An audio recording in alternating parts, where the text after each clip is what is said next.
গেছে।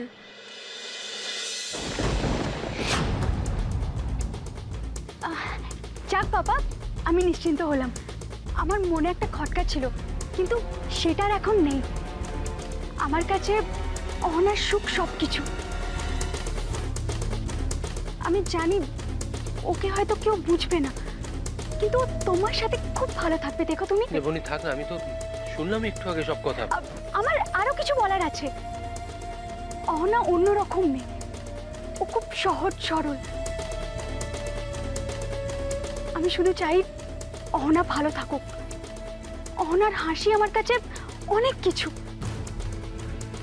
আজ আমি খুব খুশি, অহনার স্বপ্ন পূরণ হয়েছে। আর এই সব হয়েছে তোর জন্য।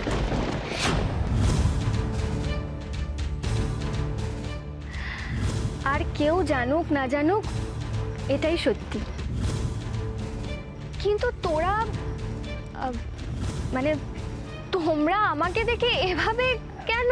মানে আমি তো দেরি হচ্ছে দেখে এখানে, তুই হুট করে বাসর ছেড়ে চলে এলি। তা কি করব? দেরি দেখে ভাবলাম ও তো এবারই সব জায়গা চেনে না, কিন্তু এসে আমার একটা পাওনা হলো জানিস। আমার সবচেয়ে পছন্দের দুজন মানুষ আমাকে নিয়ে এত চিন্তা করে। কজন পায় বলতো এরকম সুখ? জানো, আজকে যদি বন্যি না থাকতো আমাদের বিয়েটাই হতো না। এই যে আমি তোমার সামনে দাঁড়িয়ে আছি, এটাও বন্যিরই জন্য। আমি জানতাম যে বন্যি থাকতে আমার কোনো ক্ষতি হতেই পারে না। আর আজ থেকে সেই জায়গায় আরেকজনের নামও যোগ হলো।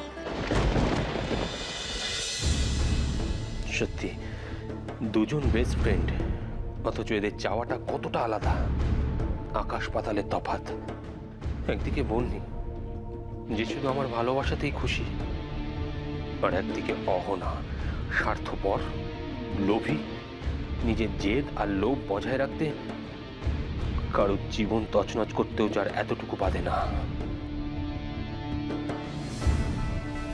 তুমি যতই তোমার ভালো মানুষের নাটক করো না কেন অহনা, আমি তোমার মুখোশটা চিনতে পেরেছি।